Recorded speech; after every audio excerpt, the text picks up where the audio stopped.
चलिए चालू करते हैं DNA fingerprinting. Good morning sir. Good good morning. Morning sir. Good morning sir. Good morning. DNA fingerprinting चालू करते हैं बेटा। तो डीएनए फिंगरप्रिंटिंग क्या होता है और ये क्या यूज में आता है, कैसे किया जाता है ना, और डीएनए फिंगरप्रिंटिंग का बेसिस क्या है, मतलब किस बेसिस पर डीएनए फिंगरप्रिंटिंग किया जाता है, कैसे किसी चीज को पहचाना जाता है। देखो फिंगरप्रिंटिंग अगर हम देखें कि फिंगरप्रिंट्स सबके अलग अलग होते हैं। आपको मालूम है कि क्या किसी दो के फिंगरप्रिंट्स सेम हो सकते हैं? कोई नो भी सर। दो नो इंडिविजुअल सर। है ना, नहीं। सिमिलर हो सकते हैं, बिल्कुल हो सकते हैं।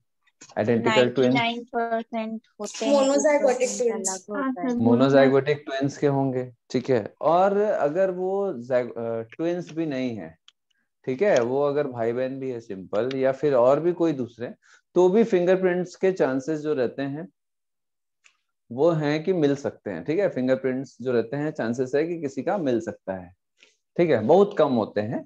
समझ आ रहा बात?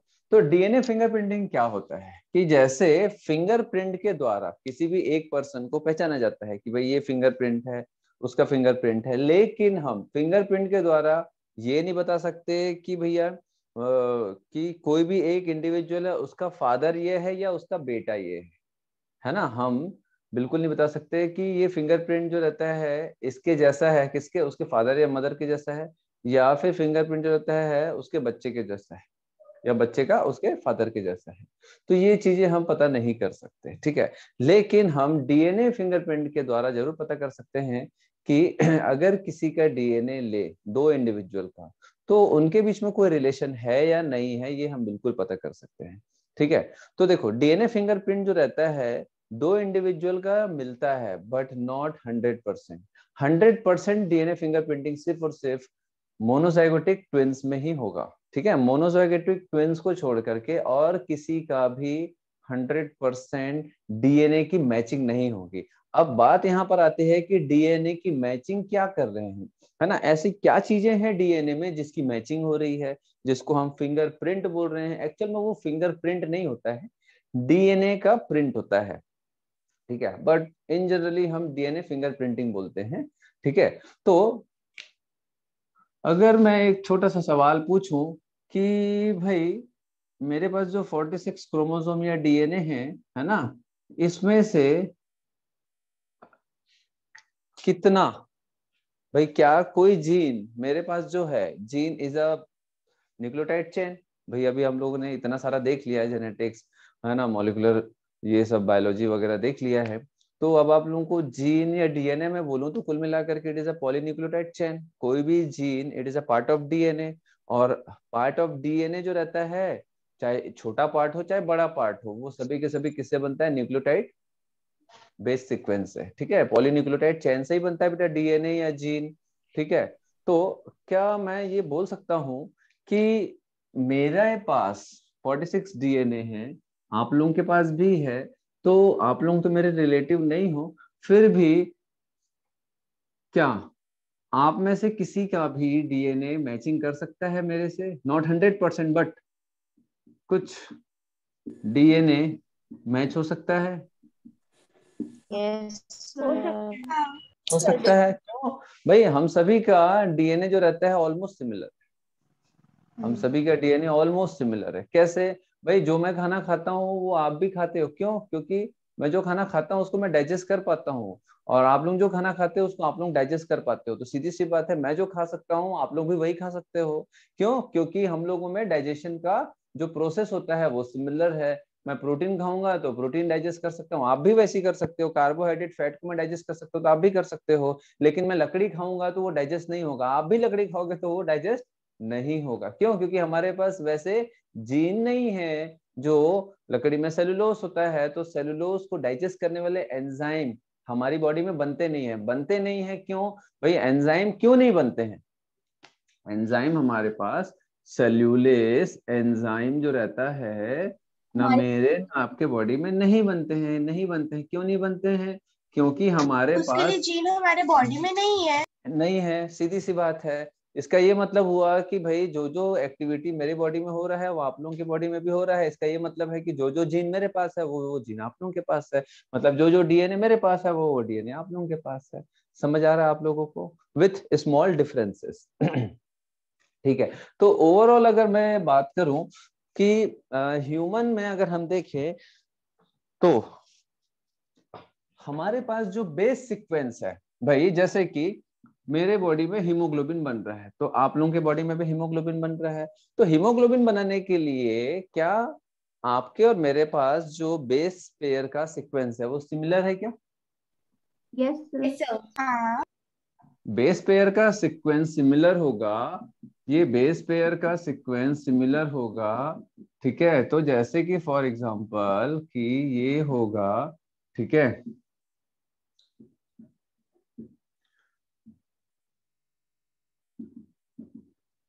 ठीक है, तो ये बेस पेयर का सीक्वेंस सिमिलर होगा तो जो अमीनो एसिड बनेगा हम सभी में एक ही जैसा बनेगा। अगर बेस सीक्वेंस सिमिलर होगा तभी तो अमीनो एसिड एक जैसा बनेगा, और एक ही जैसा अमीनो एसिड का चेन बनेगा तो एक पर्टिकुलर प्रोटीन बनेगा, और वो पर्टिकुलर प्रोटीन एक पर्टिकुलर कोई भी काम को परफॉर्म करेगा। तो भाई सीधी सी बात है कि मेरे बॉडी में अगर AUG पहले है, GUG, फिर GGA, फिर ACG, फिर AAC, तो ये first second third fourth fifth position पे अगर मेरे किसी डीएनए के या क्रोमोसोम के बेस सीक्वेंस इस तरह अरेंज हैं तो ऑब्वियसली उसमें अमीनो एसिड भी कुछ उसी तरह अरेंज होंगे, है ना? समझ आ रहा बात? तो कोई पर्टिकुलर अमीनो एसिड जो इससे, जैसे मिथेनिन है, ये जो भी है जो अमीनो एसिड जो भी इसको कोड करेगा, तो A1 2 3 4 5 अगर ये पर्टिकुलर अमीनो एसिड यहाँ होना चाहिए तो यही होना चाहिए, ये पर्टिकुलर अमीनो एसिड ACG वाला यहाँ होना चाहिए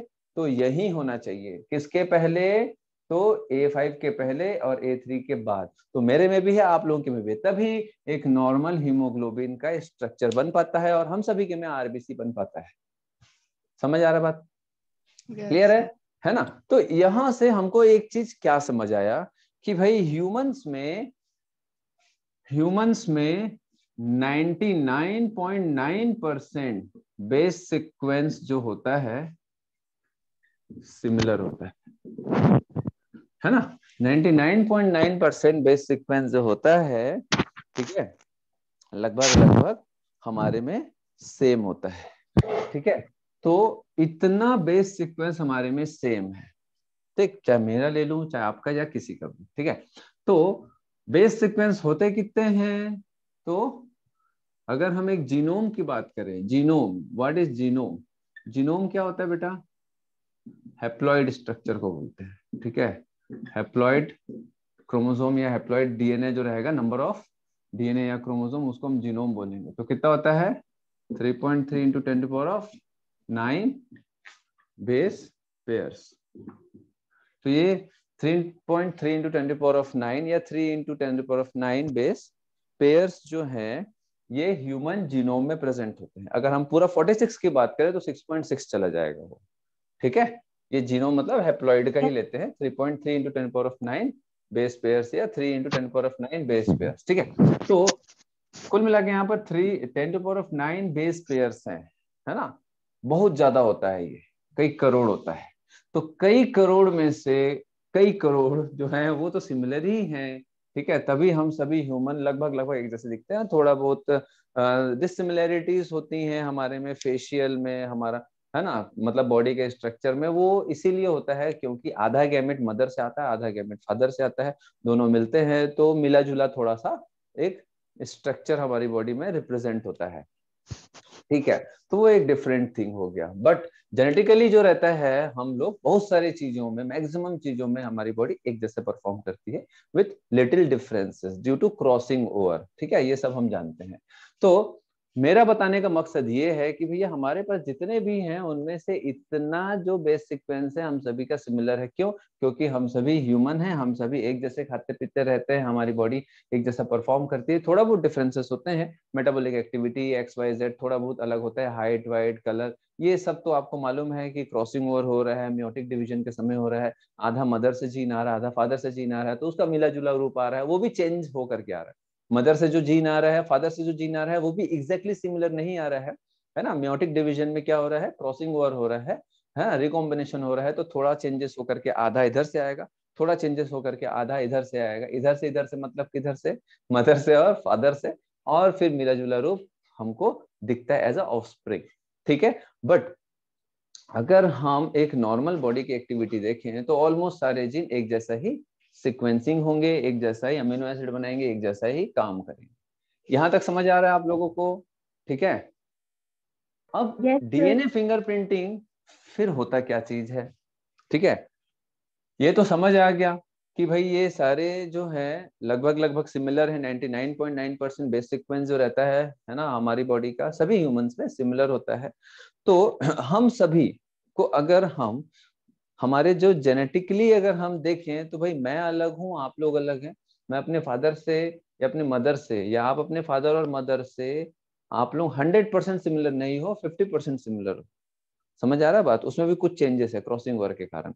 तो जो हम थोड़े बहुत सिमिलर हैं, ठीक है, वो क्यों है, उसका बेसिस क्या है, उसी बेसिस पर पूरा का पूरा टिका हुआ है डीएनए फिंगरप्रिंटिंग। ठीक है, तो ये जो 0.1% जो होता है, इसका जो 0.1% होता है, वही डीएनए फिंगरप्रिंटिंग का बेसिस होता है, जो कि सिमिलर नहीं होता है। तो वो क्या होता है, कहाँ होता है और कैसे होता है, उसको देखेंगे। हटा रहा हूं मैं इसको। ठीक है, ये कहानी जैसा समझा रहा हूं, छोटा सा।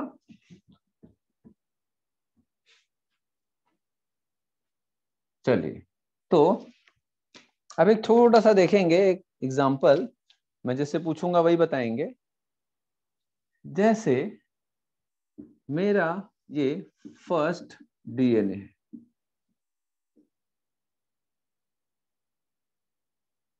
ठीक है, मेरा ये फर्स्ट डीएनए है।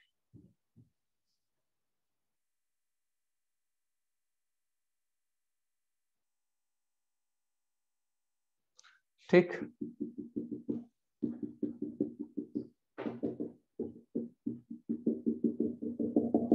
तो A C G, G A C, G A T C, T T G. चलो, हो गया है ना। अब मैं बोल रहा हूं इट इज 0.0 या 1 एंड इट इज 0.100। तो ये एक फर्स्ट डीएनए है, ये मैं मार्किंग कर रहा हूं 1 से लेकर के 100, ये पूरा डीएनए है 0 to 100 तक का, मतलब ठीक है, लेंथ में बता रहा हूं, लेंथ वाइज।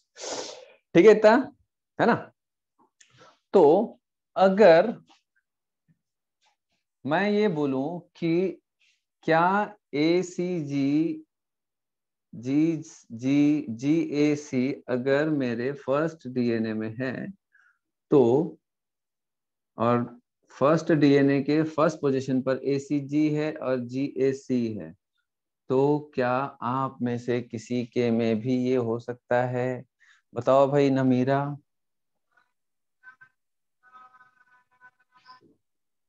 हो सकता है। एक बार क्वेश्चन रिपीट कीजिए ना। एसीजी जीएसी मेरे Yes. फर्स्ट डीएनए के इस पोजीशन पे हो सकता है, 0 to 10, या फिर 1 to 10 पोजीशन पर फर्स्ट डीएनए में मेरा ये बेस सीक्वेंस है। तो क्या आपके में भी हो सकता है?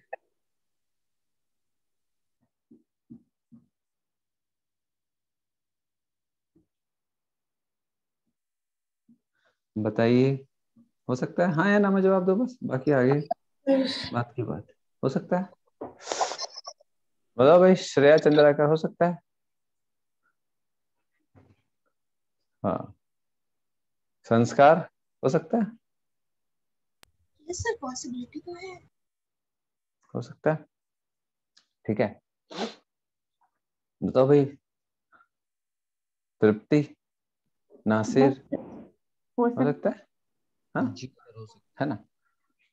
मेरे 21st पोजीशन से लेकर के 31st पोजीशन पर एक रिपीटेटिव बेस सीक्वेंस है, जी जी ए, जी जी ए। ठीक है, तो क्या आप में से किसी के भी फर्स्ट डीएनए में आप में से किसी के भी फर्स्ट डीएनए में ये रेपिटेटिव बेस सीक्वेंस होगा, ऐसा वाला। अच्छा, एक चीज यहाँ पर अपन डिस्कस करते हैं, ये रेपिटेटिव बेस सीक्वेंस क्या होता है, ठीक है। रिपीटेटिव बेस सीक्वेंस, है ना। चलो इसका एक छोटा सा डिस्कशन करते हैं, फिर इस पे आएंगे। तो रिपीटेटिव बेस सीक्वेंस क्या होता है? ये नॉर्मल बेस सीक्वेंस हो गया जो अमीनो एसिड को कोड कर रहा है। रिपीटेटिव बेस सीक्वेंस किसी अमीनो एसिड को कोड नहीं करता है, ठीक है। समझ आ रहा बात, है ना। ये कोई अमीनो एसिड को मतलब नहीं करेगा, समझ आया बात। कोई अमीनो एसिड की चेन इससे नहीं बनेगी। ये रिपीटेटिव बेस सीक्वेंस जो रहता है, it is the basis of DNA fingerprinting. पहला, ये इंट्रॉन जैसा होता है? हाँ क्या बोले? इंट्रॉन जैसे, अगर ये नहीं कोड नहीं बेटा, कर। इंट्रॉन एक अलग चीज है। इंट्रॉन एक अलग चीज है, ठीक है। इंट्रॉन में भी ये आपको ऐसा नॉर्मल बेस सीक्वेंस मिलेगा, बट हर एक बेस सीक्वेंस और बेस सीक्वेंस वाला हर एक डीएनए का सेगमेंट, मतलब ये डीएनए का सेगमेंट है, ये नॉर्मल बेस सीक्वेंस है। फिर भी ये जरूरी नहीं है कि कोई प्रोटीन बनाएगा या एंजाइम बनाएगा, ठीक है। अगर यहाँ पर ये हाईली कॉइल्ड है, थोड़ा इस जगह पे थोड़ा कंडेंसेशन ज्यादा है, तो ये क्या करेगा बेटा? ट्रांसक्रिप्शन ट्रांसलेशन नहीं करेगा, ठीक है। तो वो होता है इंट्रॉन, है ना। जी वो सर। एक अलग चीज है ना। तो इंट्रॉन एक्सॉन एक अलग चीज है।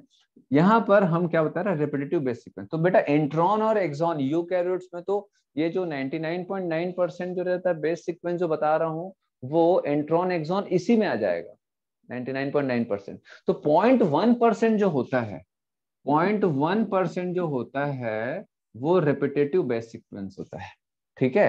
रिपीटेटिव बेस सीक्वेंस क्या होता है? जैसे यू यू यू, ठीक है, सी सी सी, जी ए जी ए, है ना, A T A T A T A T, ऐसा T T A T T A etcetera. तो ये होता है रेपिटेटिव बेस सीक्वेंस। कोई भी बेस सीक्वेंस, कोई भी न्यूक्लियोटाइड बेसिस जो होते हैं, वो कंटिन्यूस अपने आप को रिपीट करता है, किसी एक जगह पर कंटिन्यूस अपने आप को रिपीट करता है, तो उसको बोलते हैं रिपीटेटिव बेस सीक्वेंस, ठीक है। तो रिपीटेटिव बेस सीक्वेंस जो मैंने बताया, 99.9% बेस सीक्वेंस हमारी बॉडी में सिमिलर होते हैं, लेकिन 0.1% जो होता है वो जो डिसिमिलर होता है, मेरे और आपके, हम दुनिया में सारे लोगों की बॉडी में जो 0.1% जो बेस सीक्वेंस जो होता है वो अलग पाया जाता है, वो रिपीटेटिव फॉर्म में पाया जाता है, ठीक है। तो वही बेसिस ऑफ डीएनए फिंगरप्रिंटिंग है। समझ आ रहा है बात? ठीक है, क्लियर है। तो Yes. ये होता है रेपिटेटिव बेस सीक्वेंस। तो रेपिटेटिव बेस सीक्वेंस जो रहता है, ये इस कैटेगरी का होगा, इस तरीके का होगा। 0.1% जो होगा, इसके अलावा वो यही होगा, और यही बेसिस ऑफ डीएनए फिंगरप्रिंटिंग होता है। और रेपिटेटिव बेस सीक्वेंस जो रहता है वो स्मॉल टू लॉन्ग लेंथ का हो सकता है, ठीक है। तो जो रिपीटेटिव बेस सीक्वेंस होता है वो डिफरेंट फॉर्म्स में हो सकता है, वेरिएबल फॉर्म्स में हो सकते हैं। अब यहां पर मुझे बताओ, ये सिमिलर फॉर्म है या वेरिएबल फॉर्म्स है? यहां पर सिमिलर फॉर्म्स हैं रिपीटेटिव सीक्वेंस के या वेरिएबल फॉर्म्स है? वेरिएबल है। वेरिएबल है।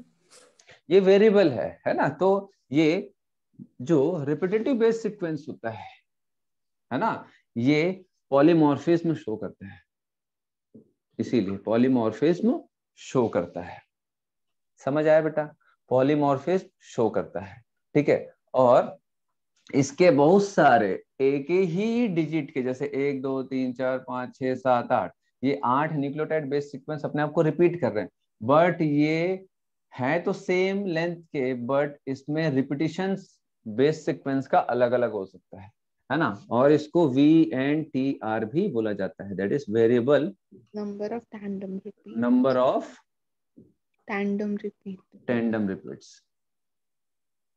तो ये रिपीट हो रहा है, बट अलग अलग नंबर्स में रिपीट हो सकता है। जैसे फॉर एग्जांपल TTAA, तो यहाँ पर कितना है? 8 8। बेस पेयर्स है ना, 8 बेस सीक्वेंस है। तो TTAA जो है वो 8 के बदले ज्यादा भी हो सकता है, ये देखो 2 4 6 8 10 12 14 भी हो सकता है। सेम रिपीटेटिव सीक्वेंस जो रहता है वो 8 भी हो सकता है, 14 भी हो सकता है, 20 भी हो सकता है, 30 भी हो सकता है। That is variable number of tandem repeats. ठीक है, इसी को हम क्या बोलते हैं? पॉलीमॉर्फिज्म। समझ आ रहा है बात? ठीक है, चलो। देन उसके बाद हमें सैटेलाइट वेटेलाइट डीएनए जो रहता है उसको बाद में देखेंगे कि ये सैटेलाइट डीएनए का पार्ट क्या होता है। यही होता है सैटेलाइट, है ना, मिनी सैटेलाइट, माइक्रो सैटेलाइट। तो डीएनए का वो हिस्सा, इधर ध्यान देंगे, डीएनए का वो हिस्सा, ठीक है, डीएनए का वो हिस्सा जहां पर ये बेस सीक्वेंस रिपीट फॉर्म में पाए जाते हैं। डीएनए का वो हिस्सा जहां पर ये बेस सीक्वेंस रिपीट फॉर्म में पाए जाते हैं उसको बोलते हैं सैटेलाइट डीएनए। ठीक है, पहला। दूसरा, satellite DNA is a form of VNTR. ये वीएनटीआर ही होता है। ठीक है, अब मुझे बताओ, ये वीएनटीआर जो मैंने बताया आपको, ये छोटा है या बड़ा है? छोटा है या बड़ा है? छोटा। छोटा है या बड़ा है? छोटा भी है, बड़ा भी है बेटा। छोटा भी है, बड़ा भी है। समझ आ रहा बात? ठीक है, मैंने बताया ना आपको, ये 6 भी हो सकते हैं, 60 भी हो सकते हैं, मतलब छोटा से बड़ा हो सकते हैं। तो ये जो सैटेलाइट डीएनए है ये अलग अलग फॉर्म में पाए जाते हैं। तो बहुत छोटा हुआ, ठीक है, तो माइक्रो सैटेलाइट, ठीक है, देन मिनी सैटेलाइट, ये सब मिनी माइक्रो, है ना, इसलिए इसका नाम ऐसा दिया गया है, मिनी सैटेलाइट, माइक्रो सैटेलाइट, अलग अलग इसके लेंथ के हिसाब से, बस, और कुछ नहीं है उसमें। ठीक है, चलो, तो ये समझ आया आप लोगों को रिपीटेटिव बेस सीक्वेंस क्या होता है? 99.9% जो रहता है, उसके अलावा जो हमारे पास 0.1% बेस सीक्वेंस होते हैं। 0.1% बहुत होता है बेटा, 10⁹ का 0.1% बहुत होता है। ठीक है, ये रेपिटेटिव सीक्वेंस होता है, ये इस फॉर्म में पाया जाता है, किसी भी फॉर्म में पाया जाता है, किसी भी लेंथ में पाया जाता है। ठीक है, इसीलिए वो वेरिएबल नंबर में होते हैं, दैट इज रिपीट्स। ठीक, पॉलीमॉर्फिज्म है, एक ही रिपीटिशन के अलग अलग फॉर्म्स हो सकते हैं। ठीक है, एक ही लेंथ के अलग अलग फॉर्म्स भी हो सकते हैं। इधर देखो, जैसे 8 में TTA है तो 8 में 80 80 80 है। तो रिपीटेड सीक्वेंस के बहुत सारे अलग अलग फॉर्म्स पाए जाते हैं, सेम लेंथ के भी। ठीक है, that is polymorphism, variable forms, है ना। स्मॉल टू लॉन्ग लेंथ के होंगे, it is a basis of DNA fingerprinting. Clear है ये? बस इतना समझ गए तो फिर बाकी आपको डीएनए फिंगरप्रिंटिंग समझ आ जाएगा। Yes sir. देख लो अच्छे से, समझ आ रहा है? यस। ये क्या है और ये क्या है? क्लियर है? चलो, इसको हटा रहा हूं अभी, है ना। सर हाँ, इसको पहले स्क्रीनशॉट लो। हाँ, बोलो बेटा। हाँ, कौन बोल रहा था? सर जो रिपीटेटिंग यूनिट्स होता है उसी को सैटेलाइट डीएनए बोलते हैं ना? हाँ बेटा, रिपीटेटिंग जो यूनिट होता है, वो जो डीएनए का पार्ट होता है, हाँ। उसको हम सैटेलाइट डीएनए बोलते हैं। Yes sir. ठीक है, चलो। तो अब यहाँ पर हम कुछ चीजें देखेंगे जो थोड़ा इम्पोर्टेंट है और जो समझने लायक है इसमें। ठीक है, तो मैंने आप लोगों को ये बताया कि मेरा जो फर्स्ट डीएनए है, 46 में से फर्स्ट डीएनए है, उसका यहाँ से यहाँ तक का जो बेस सीक्वेंस है वो मेरे में भी हो सकता है, आप लोगों के में भी हो सकता है। फिर मैंने आपसे पूछा है कि 21st पोजीशन ऑफ डीएनए से लेकर के 31st पोजीशन ऑफ डीएनए तक के जितने भी बेस सीक्वेंस है, जैसे GGAA, तो ये क्या हो गया? एक प्रकार का रिपीटेटिव बेस सीक्वेंस। तो ये जो रिपीटेटिव बेस सीक्वेंस है, रिपीटेटिव बेस सीक्वेंस है, ठीक है, मेरे अगर फर्स्ट डीएनए में है तो क्या आप में से किसी के भी फर्स्ट डीएनए में हो सकता है? नहीं। मैं जैसे पूछूं बताएंगे। हाँ, चलो बताओ भाई। आयुष, मैं पानी पी के आ रहा हूँ। 3 4 लोग सोच के रखेंगे। आयुष, नासिर, है ना, जितने भी बॉयज हैं वो, गौरी, हंसिका और जागृति।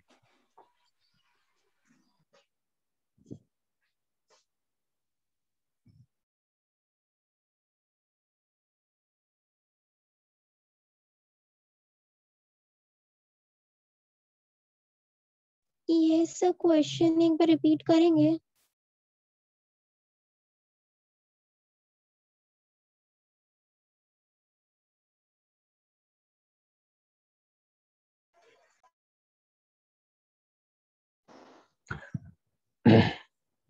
हाँ चलो, मैंने ये पूछा कि मेरा जो फर्स्ट डीएनए है ना, ये सब बुक में नहीं मिलेगा, ये सब बुक में नहीं है, मैं जो सवाल पूछ रहा हूँ तो अपना थोड़ा सा दिमाग लगाना। मेरा जो फर्स्ट डीएनए है उसमें अगर इस पोजीशन पर, सॉरी, मेरा जो फर्स्ट डीएनए है, मैंने पूछा कि मेरा जो फर्स्ट डीएनए है उसमें GGAA अगर है फर्स्ट डीएनए में, ठीक है, तो क्या आपके फर्स्ट डीएनए में हो सकता है? जिनसे पूछा था वो लोग बताओ, हाँ या ना में जवाब दो। नो सर, जरूरी नहीं है कि उसी में ही होगा। सेम पेयर किसी और डीएनए में भी हो सकता है। बताओ भाई बाकी लोग, और अपना अपना आंसर करो। हो सकता है सर। नहीं हो सकता। हो सकता है,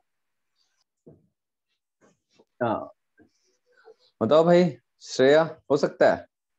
नहीं सर, बॉबी? वहीं पे एकदम एग्जैक्ट सीक्वेंस नहीं होगा।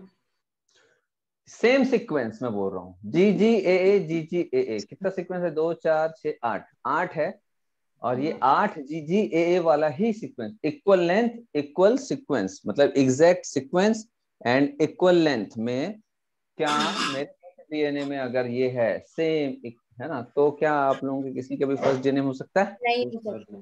नहीं सर। बताओ भाई। श्रेया? नहीं सर। बॉबी? हाँ। हेमा? वेनु? बॉयस में? नहीं हो सकता। बिल्कुल हो सकता है, बिल्कुल हो सकता है बेटा। मेरे फर्स्ट डीएनए में अगर GGAA है, ठीक है, तो आप सभी के फर्स्ट डीएनए में वो GGAA बिल्कुल हो सकता है। फिर आप पूछोगे सर तो फिर हम लोग रिलेटिव हो गए, आप हमारे पेरेंट्स हो गए? नहीं, ठीक है, मेरा एज उतना नहीं है, तो ये बिल्कुल आपके फर्स्ट डीएनए पे हो सकता है, but 21st to 31st position पर नहीं होगा, वो मे बी और किसी पोजीशन पर होगा, मे बी वो 22nd to 32nd पोजीशन पर होगा, बट एग्जैक्टली सेम पोजीशन पर नहीं होगा। समझ आया सर? और सीक्वेंस सेम रहेगा फिर अलग अलग? सेम सीक्वेंस, मैंने बोला सेम सीक्वेंस, सेम लेंथ का। सेम लेंथ मतलब 8 न्यूक्लियोटाइड बेस सीक्वेंस है, GGAA, जी से स्टार्ट, ए से end, 8 nucleotide base, same nucleotide base sequence repeat form में फर्स्ट डीएनए में हो सकता है, but they are not present on exact position. ठीक है, समझ आ रहा है बात? ठीक है, वो ऊपर नीचे हो सकता है। क्लियर है? जी सर। समझ आया है ना? फिर मेरा एक सवाल होगा सेकंड, कि मेरा जो फर्स्ट डीएनए है उसमें 21st to 31st पोजीशन पर ठीक है 8 रिपीटेटिव बेस सीक्वेंस। अब मैं बार बार रिपीटेटिव बेस सीक्वेंस नहीं बोलूंगा, मैं सिंपल सा VNTR बोल दूंगा। समझ आ गया आप लोगों को? ठीक है, 8 VNTR बेस सीक्वेंस है, ठीक है ना, VNTR एक ही को बोलते हैं, 8 रिपीटेटिव बेस सीक्वेंस है। तो क्या आपके किसी के भी डीएनए में, वो भी फर्स्ट डीएनए में 21st to 31 में 8 रिपीटेटिव बेस सीक्वेंस हो सकते हैं क्या? चलो जिससे पूछो बताएंगे, बताओ भाई। अंकिता साहू, अंकिता सोनी, एश्लिन, याशिका, हो सकते हैं? अरे भाई 3 लोगों से पूछा हूँ, आंसर एक का आ रहा है। हाँ या ना में ही तो जवाब देना है आपको। कौन सा पूरा एक्सप्लेन करने को बोल रहा हूँ? खुशबू साहू, कौन सा एक्सप्लेन करने के लिए बोल रहा हूँ? जल्दी बताओ बेटा, ये समझ गया है तो फिर सब समझ आ जाएगा, फिर हमको ज्यादा कुछ इसमें समझना नहीं रहता है। सर होगा। होगा, एक जन बोला होगा, एक जन होगा बोले नहीं होगा। अब एक और कोई, मैंने 4 लोगों से पूछा है। होगा सर। होगा, हाँ बताओ भाई।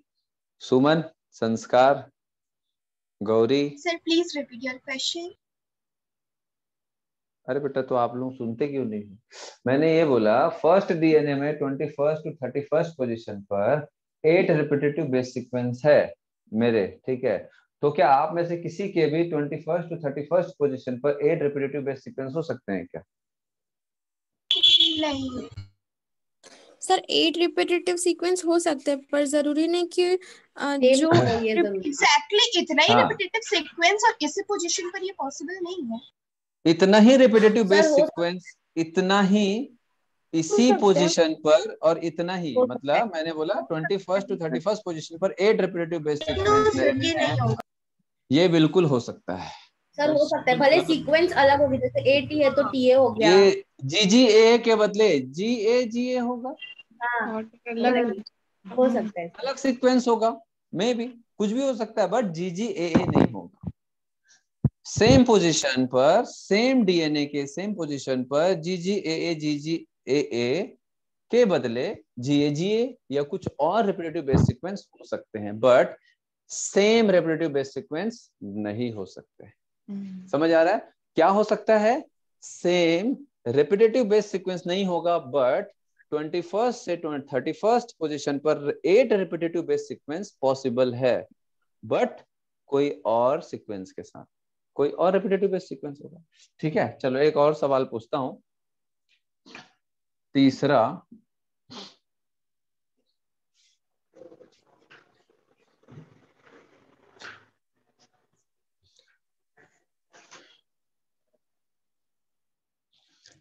मेरे, ठीक है, मेरे डीएनए में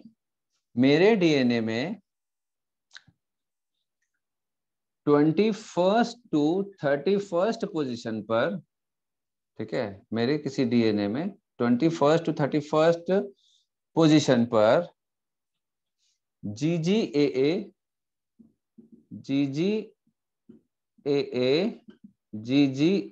है, ठीक है। तो क्या आपके डीएनए में भी 21st to 31st पोजीशन पर GGAA हो सकता है? 8 बेस पेयर हो का सकता है। रिपीटेटिव सीक्वेंस हो सकता है? Yes sir. Yes sir. बिल्कुल हो सकता है, बट किसी और डीएनए में, किसी अगर और आपका DNA फर्स्ट है तो हमारा कोई और। फर्स्ट है तो हो सकता है आपका सेकंड हो सकता है आपका 46th डीएनए हो। तो 46th डीएनए के 21st to 31st पोजीशन पर सेम रिपीटेटिव बेस सीक्वेंस हो सकता है, बट सेम फर्स्ट डीएनए में नहीं होने वाला। क्लियर है? समझ आ रहा है ये 3 क्वेश्चन के थ्रू? ठीक है, समझ आया? मैंने बोला मेरे किसी डीएनए में, मैंने सिर्फ डीएनए बोला, मैंने मेरे किसी डीएनए में 46 डीएनए है मेरे पास, तो मेरे किसी भी एक डीएनए में 21st to 31st पोजीशन पर GGAA 8 न्यूक्लियोटाइड बेस सीक्वेंस है। तो क्या आपके किसी भी डीएनए में वो हो सकता है? बिल्कुल हो सकता है, बट मेरे फर्स्ट डीएनए में है तो आपके फर्स्ट को छोड़ के किसी भी डीएनए में हो सकता है। ठीक है, क्लियर है? Yes sir. जी सर। है ना? चलो, तो इससे हमको क्या समझ आया कि भैया हमारे पास इतना लंबा डीएनए है। कितना लंबा डीएनए होता है? 2.2 मीटर। 2.2 मीटर, बहुत बड़ा है। और इस 2.2 मीटर में कितना बेस पेयर्स हैं? 3 into 10 to the power of 9। इतना सारा है। तो भैया इतना सारा है तो उसमें से कुछ ही 6, 8, 10, 20, 50, 60, 100 रिपीटेटिव सीक्वेंस जो रहते हैं एग्जैक्टली एक जगह पर होना इम्पॉसिबल है। समझ आया? 2 अलग अलग इंडिविजुअल में, जो भाई बहन या फिर माता पिता या फिर रिलेटिव नहीं। समझ आ रहा बात आप लोगों को? मोनोजाइगोटिक ट्विंस को छोड़ करके एग्जैक्टली पॉसिबल नहीं है। इवन बाप और बेटे में भी, माँ बेटे में भी, समझ आ रहा बात, भाई बहन में भी एग्जैक्टली सिमिलर नहीं होगा मोनोजाइगोटिक ट्विंस को छोड़ करके। अब मैंने आपको एक फिर दूसरी चीज बता दी कि माँ बेटा, बाप बेटा, भाई बहन में भी नहीं होगा एग्जैक्टली 100% सिमिलर ये रिपीटेटिव बेस सीक्वेंस हर जगह पर। ठीक है, तो फिर डीएनए फिंगरप्रिंटिंग के थ्रू कैसे किसी के भी बच्चे को या बच्चे को उसके माता पिता से रिलेट किया जाता है, वो हम देखेंगे, वही क्वेश्चन आता है, ये समझ लो पहले अच्छे से। ठीक है, क्लियर हो गया ये? Yes sir. हाँ है सर। ना? चलो, तो यही जो बेस सीक्वेंस है बेटा, आप खुद ही देख रहे हो, मैंने इतने सारे जो सवाल पूछे हैं, इसका ये मतलब हुआ कि एग्जैक्टली सेम डीएनए के सेम पोजीशन पर सेम टाइप का रेपिटेटिव सीक्वेंस होना इम्पॉसिबल है, 100% मैचिंग नहीं होगा। ठीक है, समझ आ रहा बात? हाँ सर।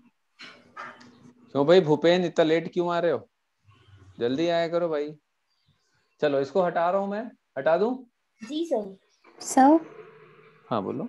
सर अगर दो जन में सब कुछ सेम है लेकिन बस ये रिपीटेटिव सीक्वेंस में लेंथ में से डिफरेंस है तो हो सकता है क्या? लेंथ में मतलब क्या है बेटा, आप ये GGA स्टार्ट कर दो, है ना? फिर से चौथा सवाल कि अगर 21st पोजीशन पे 21st पोजीशन से GGAA GGAA GGAA GGAA में ये आप लोगों का है, ठीक है, और ये मेरा है, तो मैं बोल रहा हूं आपके 21st position of first DNA में ये सीक्वेंस है, तो क्या मेरे डीएनए पे ये सीक्वेंस हो सकता है?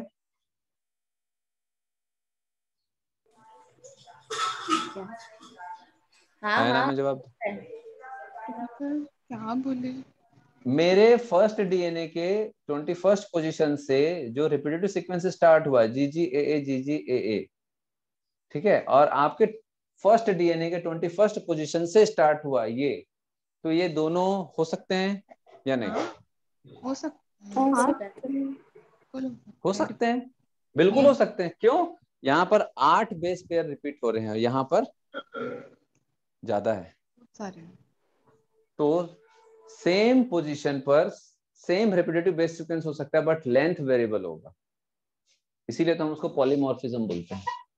Okay sir, thank you. ठीक है, चलो, तो क्लियर है इतना? मैं इसको हटा रहा हूं,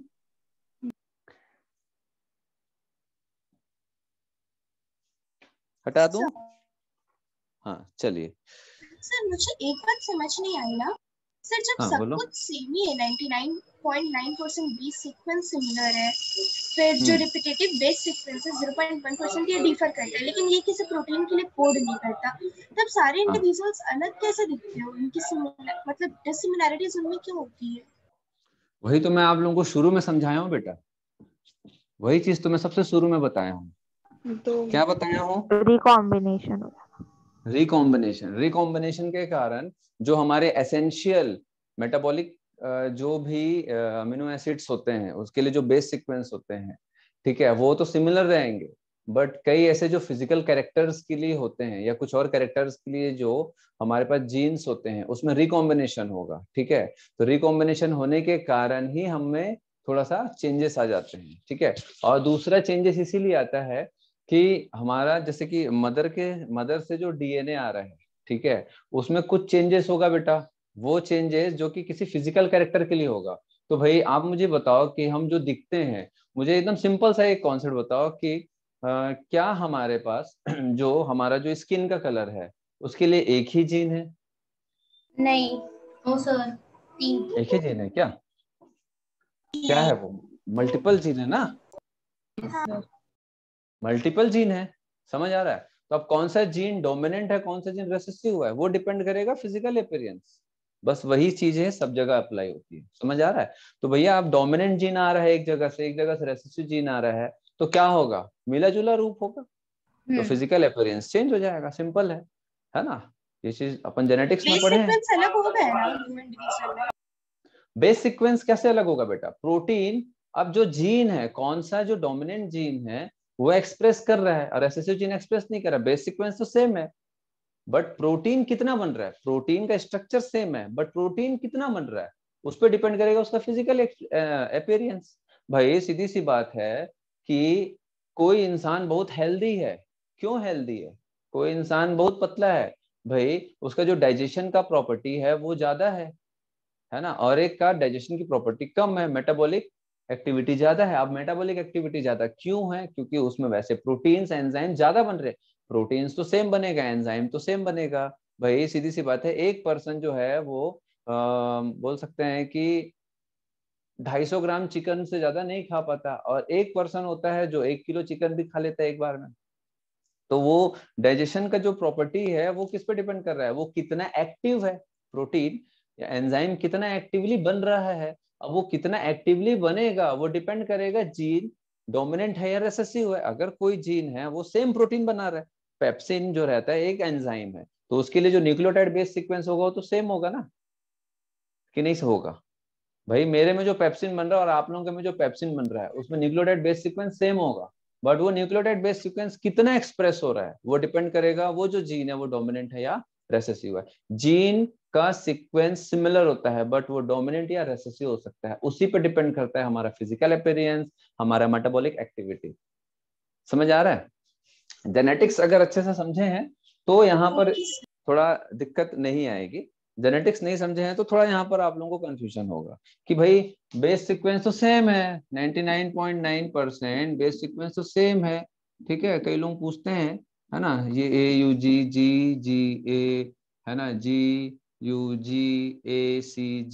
ये बेस सीक्वेंस तो सेम है बेटा, सभी में सेम है, मेरे में भी सेम है, आपके में भी सेम है। लेकिन मैं पतला दुबला हूँ और आप में से कई लोग बहुत हेल्दी होंगे, तो इसका कारण क्या होगा कि क्या आप लोगों में ये ज्यादा है, क्या आप लोगों में ये सीक्वेंस नहीं है, या मेरे में ये सीक्वेंस की कमी है? नहीं, आप में भी यही है, मेरे में भी यही है। मेरे में जो अमीनो एसिड बनेगा आपके में भी बनेगा, सिमिलर बनेगा, बट वो कितना बनेगा, बट वो कितना एक्सप्रेस होगा वो डिपेंड करता है कि आपके पास कौन सी जीन है, मतलब कौन सी एक्टिव जीन है, हाइपर एक्टिव जीन है ना, लो एक्टिव जीन है, that is dominant and recessive gene. Simple, sir समझ आ ऐसा रहा है? बोलते हैं ना हाँ कि ये हाँ, जेनेटिक होता है करके, मतलब तो वही पेरेंट्स। जेनेटिक तो बोलो बेटा, वही चीज तो है। भाई सीधी सी बात है, किसी की फैमिली में बहुत हेल्दी लोग होते हैं, ठीक है, बच्चे से लेके माता पिता दादा दादी तक सभी लोग फुल हेल्दी होते हैं, भले खाएंगे इतना सा लेकिन एकदम हेल्दी होते हैं। क्यों? मेटाबॉलिक एक्टिविटी उनकी स्लो होती है। स्लो क्यों होता है? क्योंकि जो जीन है उनकी बॉडी में जो मेटाबॉलिक एक्टिविटी को बढ़ाता है वो जीन रेसेसिव फॉर्म में है, तो वो कम एक्सप्रेस हो रहा है, कम एक्सप्रेस हो रहा है तो मेटाबॉलिक एक्टिविटी स्लो है। मेटाबॉलिक एक्टिविटी स्लो है तो एनर्जी का कंजप्शन कम हो जाता है, स्टोरेज ज्यादा हो जाता है। लेकिन इसका ये मतलब नहीं है कि उनके पास एंजाइम या प्रोटीन अलग बनेगा, यही बनेगा, सेम बनेगा, सेम डीएनए में, बट वो ज्यादा एक्टिव है या कम एक्टिव है ये डिपेंड करेगा उसके पास डोमिनेंट जीन है या रेसेसिव जीन है। ठीक है, हाँ बोलो। सर सपोज सर एक एथलीट है, वो ना पतला दुबला है स्टार्टिंग में, फिर बाद में सप्लीमेंट लेकर के ना सर फिट हो गया। हाँ सपोज वो रनर है सर, तो उसका काफ मसल ना सर अच्छा डेवलप्ड है, तो सर बाद हाँ में जब उसका सर उसका भी काफ मसल इतना डेवलप होता है, ये जेनेटिक चेंज हो जाता है क्या इसमें? चेंजेस नहीं होता बेटा, न्यूट्रिशन से हम किसी चीज को जो डेवलप हो सकती है उसको हम डेवलप कर सकते हैं। जैसे मसल डेवलप हो सकता है ना, जो डेवलप हो सकता है वो बॉडी में जरूर होगा, अगर आप एक्स्ट्रा न्यूट्रिशन दोगे तो देख जो होगा। जैसे फैट है, ठीक है, अब ह्यूमन में मेल में फैट डिपोजिशन का साइट अलग होता है और फीमेल में फैट डिपोजिशन का साइट अलग होता है, अब है ना, तो अलग अलग जगह पर फैट डिपोजिशन होता है। वैसे ही मसल का ग्रोथ भी डिपेंड करता है कि वो किस टाइप का मसल का ग्रोथ होगा, जेनेटिक फैटी मसल होगा या लीन मसल होगा, और भाई जो ग्रोथ हो सकता है वो जरूर होगा। सर जैसे फैट ग्रो हो सकता है तो जरूर होगा, मसल ग्रो हो सकता है तो जरूर होगा, समझ आ रहा है, लेकिन जो ग्रो नहीं हो सकता वो कभी नहीं होगा। जैसे कि आप कितना भी न्यूट्रिशन ले लो, अगर किसी की हाइट एक जैसी है और स्टॉप हो गया, 30 साल का हो गया वो बंदा, अब आप कितना भी न्यूट्रिशन लो आप हाइट नहीं बढ़ा सकते अचानक से, ठीक है, तो क्यों? अब ग्रोथ जो रहता है वो एनहेंस होने की प्रॉपर्टी नहीं है हमारे पास, ग्रोथ में हाइट की प्रॉपर्टी नहीं है, ग्रोथ में मसल की प्रॉपर्टी जरूर है, मसल जरूर ग्रोथ करता है, फैट जरूर ग्रो करता है, इसलिए पतला से मोटा, मोटा से पतला किया जा सकता है। समझ आ रहा है? वो न्यूट्रिशन और ये दुनिया सर मैं ऐसा बोल रहा हूँ कि सपोज सर एक मतलब एथलीट है ना सर, जो अपना जो सप्लीमेंट लेके फिर न्यूट्रिशन लेके सर अपना काफ मसल्स को सर अच्छा डेवलप कर लिया, तो जब बाद में जब उसका बेटा है फिर जो उसका जो वो होगा सर, है ना, तो सर क्या बोलते हैं उसका भी काफ मसल सर अच्छा रहता है सर, मतलब कि ऐसा नहीं है, ऐसा नहीं है, वो जेनेटिक नहीं होता है बेटा, जेनेटिक नहीं है, ठीक है। ऐसा जरूरी नहीं है काफ मसल अच्छा हो, ऐसा नहीं हो सकता। ऐसे में तो बेटा, ऐसे में तो अगर आप देखोगे तो अमिताभ बच्चन के बेटे को अमिताभ बच्चन जैसे ही टैलेंटेड होना चाहिए, बट ऐसा नहीं है, ठीक है। दूसरा, बॉडी बिल्डर के बेटे को बॉडी बिल्डर होना चाहिए, बट ऐसा नहीं है। आईएएस के बेटे को आईएएस होना चाहिए, बट ऐसा नहीं है। रिक्शा वाले का बेटा रिक्शा वाला बने, ऐसा जरूरी बट नहीं है, ऐसा नहीं है। ठीक है। तो जेनेटिक नहीं है वो, ठीक है, ये इवोल्यूशन है। बहुत अच्छा, वेरी गुड, वाह, बहुत स्मार्ट लग रहा है जो। तो हाँ बेटा, बहुत स्मार्ट लग रहा है। बंद कर दो, बंद कर दो। अरे नहीं हंस रहा हूँ भाई।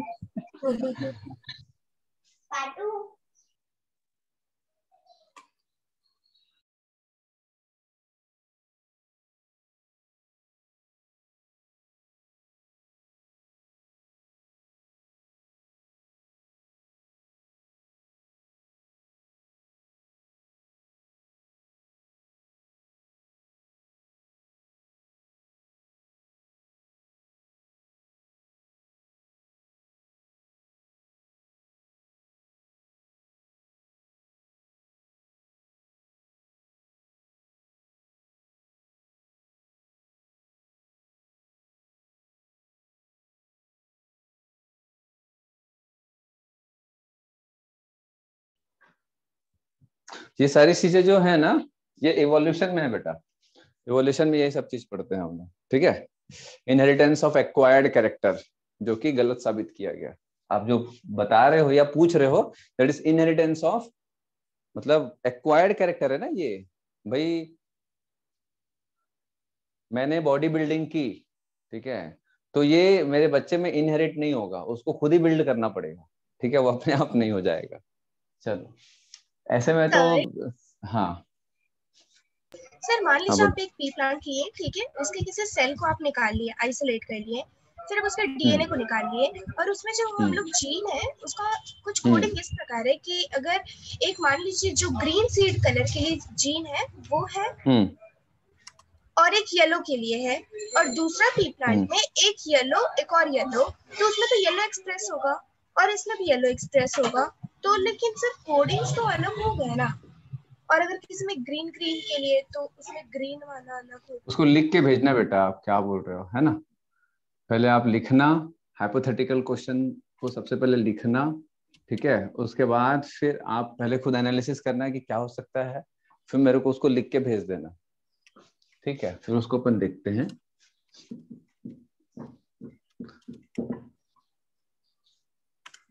हो सकता है कि ये पूरा टॉपिक पढ़ने के बाद आपको वो खुद ही समझ आ जाए, ठीक है। एप्लीकेशन ऑफ डीएनए फिंगरप्रिंटिंग, तो अब ये कहाँ कहाँ यूज होगा, कहाँ कहाँ यूज होगा, है ना।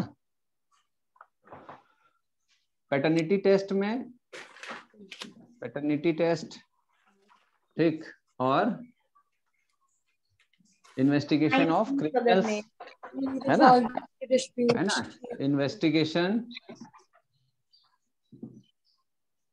ऑफ क्रिमिनल्स, मतलब जैसे कोई क्राइम हो गया, कहीं वारदात हो गया, खून वून हो गया, तो वहां पर जैसे कोई क्रिमिनल है, उसका हेयर ऐसा मिल गया, तो उस हेयर के एक सेल से हम क्या कर सकते हैं, हम क्या कर सकते हैं बेटा, कि उस क्रिमिनल की मैचिंग कर सकते हैं। अगर कोई सस्पेक्टेड है कि भैया तू ही हो सकता है, तो अगर उसका एक ब्लड का सैंपल भी मिल गया, या फिर उसका एक हेयर भी मिल गया, या फिर जो जिसकी डेथ हुई है उसके नाखूनों को भी चेक किया जाता है, कि कोई भी इंसान जब प्रोटेक्ट करता है अपने आप को, ठीक है, तो डिफेंस करते समय वो ऐसा नाखूनों का इस्तेमाल करता है, ऐसे नोचता है, ऐसे मारने की कोशिश करता है, तो कई बार स्किन सेल्स जो होते हैं नाखून के अंदर आ जाते हैं। तो फोरेंसिक साइंटिस्ट यही सब को देखते हैं, वहां से सारा टिश्यू वगैरह निकालेंगे।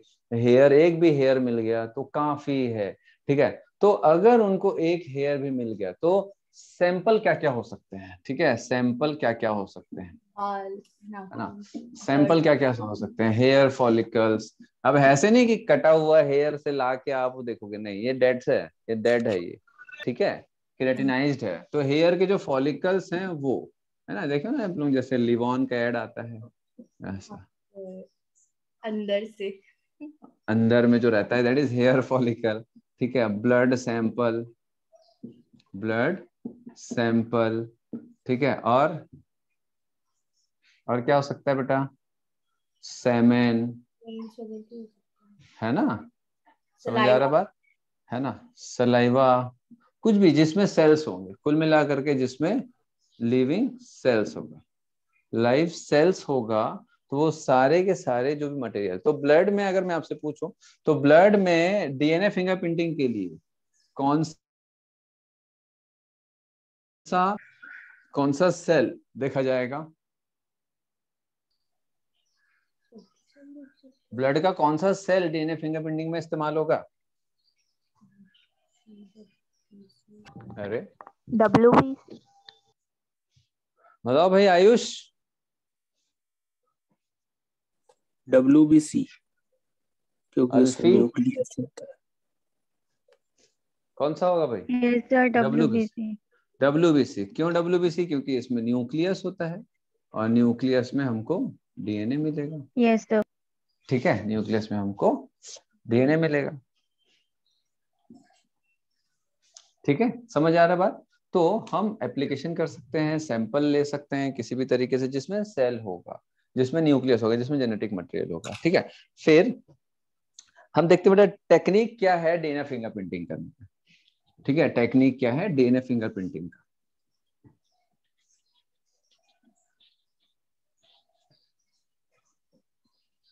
तो एक छोटा सा वही एक कहानी है कि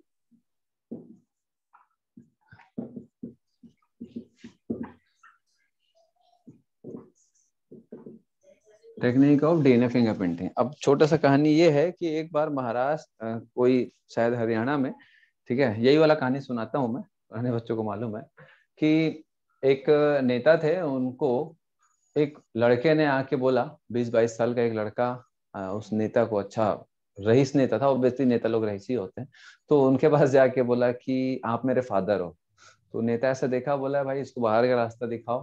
ठीक है, ऐसे दिमाग का स्क्रू ढीला हो गया है। ठीक है, तो बोला नहीं सच में आप मेरे फादर हो। ठीक, तो बोला कि भाई जा थोड़ा खा पी और दिमाग अपना ठंडा रख। ठीक है, उसको भगा दिया मार पीट करके।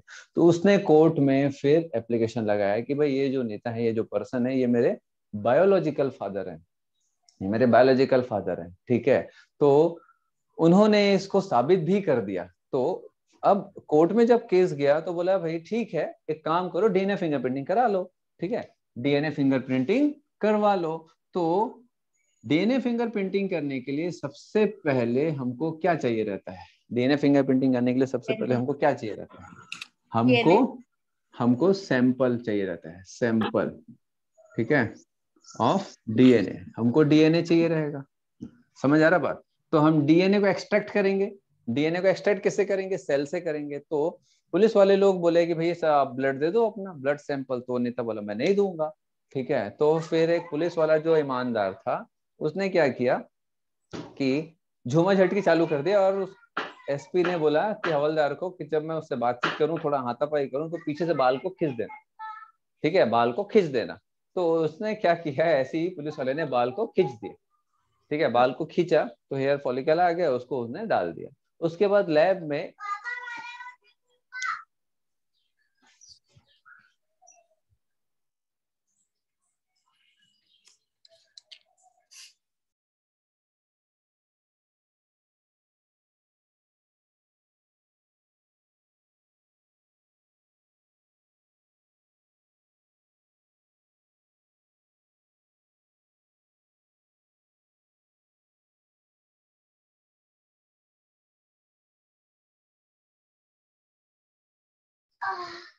चलो, तो अब उनको क्या मिल गया? सैंपल ऑफ डीएनए मिल गया, है ना, मतलब सेल मिल गया, सेल को ब्रेक किया गया, है ना, और उससे डीएनए निकाला गया। देन उसके बाद अब बेटा हो सकता है कि एक ही हेयर मिला हो, उससे हमको कुछ ही लिमिटेड नंबर ऑफ सेल्स मिलेंगे, जिसमें से लिमिटेड नंबर ऑफ डीएनए मिलेंगे। तो अब ऐसे तो नहीं कि अरे ये डीएनए इन्वेस्टिगेशन के समय ये डीएनए जो था, जो सेल था, वो खराब हो गया, अब हमको क्या चाहिए? हमको और चाहिए था। अब और वही वाला तमाशा करेंगे। तो फिर क्या होगा, या फिर कोई इन्वेस्टिगेशन करने गया, क्राइम वाली जगह पे एक ही हेयर फॉलिकल मिला है अगर क्रिमिनल का, तो अब ऐसे थोड़ी ना कि अगर वो खराब हो गया, डीएनए अगर यूज नहीं हुआ, तो फिर दोबारा ऐसा न्यूज़पेपर में डालेंगे कि छोड़ के जाओ अपना। फिर से अपना हेयर छोड़ के जाओ, इन्वेस्टिगेशन के लिए काम आएगा, ठीक है, हम आपको पकड़ेंगे नहीं। तो क्या करेंगे बेटा, ये जो डीएनए हमको मिला है हम इसको एम्पलीफाई करेंगे। तो भैया कैसे करते हैं एम्पलीफाई?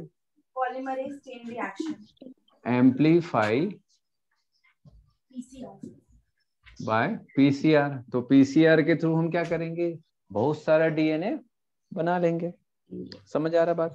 ठीक है, बहुत सारा डीएनए बना लेंगे। देन उसके बाद हम क्या करेंगे कि रेस्ट्रिक्शन ऑफ डीएनए, डीएनए का हम रेस्ट्रिक्शन करेंगे किसके थ्रू?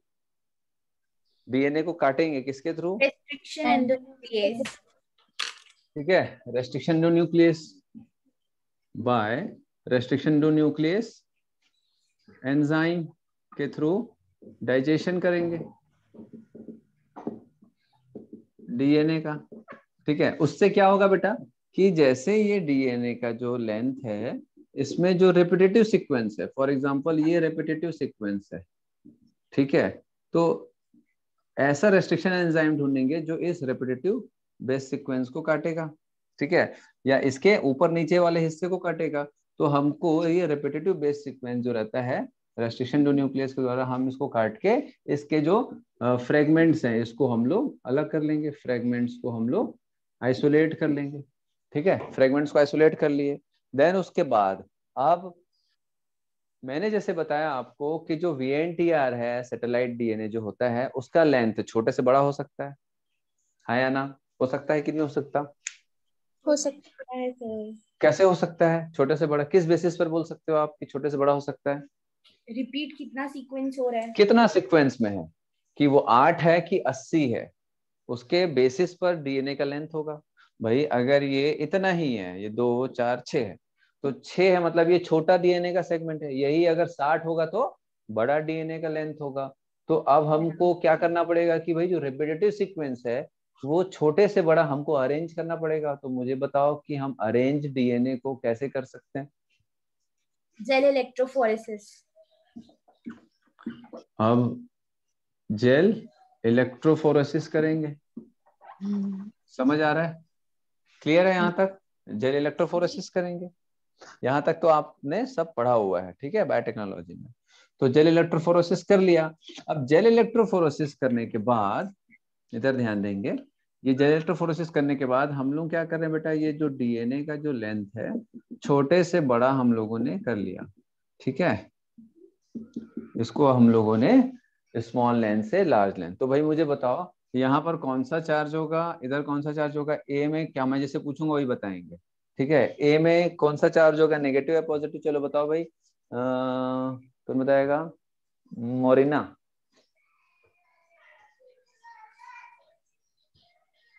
मोरिना, याशिका, वेदांशु, भूपेन, ए में कौन सा चार्ज होगा, पॉजिटिव या नेगेटिव? कौन सा इलेक्ट्रोड लगा हुआ होगा? इतना टाइम लगा रहे यार आप लोग।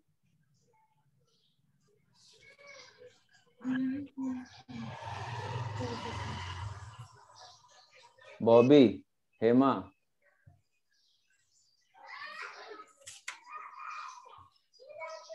नमीरा, विदिता, ए में नेगेटिव होगा। नेगेटिव होगा, ए में पॉजिटिव होगा। पॉजिटिव होगा, और क्या बचा? क्या बचा? न्यूट्रल, मतलब सर पॉजिटिव होगा, क्या पॉजिटिव है? पॉजिटिव होगा, पॉजिटिव पॉजिटिव होगा। क्योंकि डीएनए नेगेटिव होता है, वो And positive you have this positive anode की तरफ DNA is negatively charge, how DNA is negatively charge, तो यहाँ पर क्या होगा? पॉजिटिव इलेक्ट्रोड होगा, यस सर, ठीक है, यहाँ पर नेगेटिव इलेक्ट्रोड होगा, है ना? तो ऐसा जाएगा बेटा, यही सब आता है क्वेश्चन, डायरेक्ट क्वेश्चन आता है। चलो, तो जेल इलेक्ट्रोफोरेसिस के थ्रू हम लोगों ने क्या कर लिया भैया, ये अरेंज कर लिया। अब बात ये है कि भाई अब ये जो है उसके पिताजी का है, मतलब जो नेता था उसका है ना, लेकिन हम साइड बाय साइड क्या करके रखेंगे, उसके बेटे का भी हम पहले से ऐसा जमा के रखेंगे। ठीक है, ऐसा जमा के रखेंगे हम लोग। देन उसके बाद उसके बेटे का जो भी डीएनए का जो लेंथ है, सेगमेंट है, जो रिपीटेटिव सीक्वेंस है, ठीक है, तो हमको पहले वो मालूम होना चाहिए कि नहीं, तभी तो हम इस रिपीटेटिव सीक्वेंस को टैली कर पाएंगे। तो हमको पहले मालूम होना चाहिए, तो हम क्या करेंगे, हम इसका जो रिपीटेटिव सीक्वेंस है उसको पहले से हम रिकॉग्नाइज करके रख लिए रहेंगे, पहले से हम रिकॉग्नाइज करके रख लिए रहेंगे। समझ आ रहा बात? ठीक, तो हम इसको रिकॉग्नाइज करके रखेंगे कि भाई हो सकता है कि ये AATT ऐसा है ना, AC ऐसा कुछ भी XYZ, ठीक है। तो हमने इसका जो बेस सीक्वेंस है उसको रिकॉग्नाइज करके रख लिया है। तो हमको मालूम है कि जो सबसे छोटा वाला ऊपर साइड में है वो AATT वाला है, उसके नीचे AC वाला है, उसके नीचे TA वाला है, उसके नीचे GC वाला है, ऐसा कुछ भी रेंडमली, है ना। तो हम लोगों ने इसको रिकॉग्नाइज करके रख लिया। अब हम क्या करेंगे बेटा, जेल इलेक्ट्रोफोरेसिस को इसको अरेंज किया, बट हम रिकॉग्नाइज कैसे करेंगे देखेंगे। जेल इलेक्ट्रोफोरेसिस के बाद फिर एक टेक्निक आएगा, क्या क्या बोलते हैं, हाइब्रिडाइज, हाँ ब्लॉटिंग। हाइब्रिडाइजेशन से जस्ट पहले ब्लॉटिंग, ठीक है। तो अभी हाइब्रिडाइजेशन और ब्लॉटिंग क्या है, ब्लॉटिंग में क्या करते हैं, नाइट्रोसेल्युलोज मेम्ब्रेन के लगाते हैं। हाँ सौथर्न ब्लॉटिंग में क्या करते हैं बेटा, कि ये जो जेल इलेक्ट्रोफोरेसिस का जो ये जो जेल है इसको नाइट्रोसेल्युलोज पेपर में थोड़ा जो हार्ड शीट होता है इसको हम लोग क्या करेंगे, इसको ब्लॉट का मतलब क्या होता है, ट्रांसफर, है ना, ट्रांसफर, ठीक है। ब्लॉटिंग का मतलब होता है ट्रांसफर करना। तो ये जो एगरोस जेल था, एगरोस जेल वाला जो पेपर था, इससे हम लोग उसको किसी दूसरे पेपर में रखेंगे। किस में रखेंगे, नाइट्रोसेल्युलोज मेम्ब्रेन, है ना। तो ये एक दूसरे पेपर में रखे, है ना। यहां पर रखने से पहले हम लोग इसको क्या करेंगे बेटा, डीएनए को क्या करेंगे, ब्रेक करेंगे, ठीक है। डीएनए को ब्रेक करेंगे, डबल स्ट्रैंड से सिंगल स्ट्रैंड में बनाएंगे, ठीक है। तो अब ये डबल से सिंगल स्ट्रैंड में आ गया, ऐसा डबल से सिंगल स्ट्रैंड में आ गया, ठीक है, डबल से सिंगल स्ट्रैंड में आ गया। क्लियर है? तो डबल स्टैंडर्ड डीएनए को सिंगल स्टैंडर्ड डीएनए में कन्वर्ट कर दिए, है ना। कब, सॉथर्न ब्लॉटिंग से पहले। सॉथर्न ब्लॉटिंग मतलब डीएनए को जेल, एगरोस जेल से नाइट्रोसेलुलर शीट का जो पेपर होता है, नाइलॉन जो शीट होती है, एक हार्ड पेपर शीट होता है, उसमें हम लोग इसको ट्रांसफर करेंगे।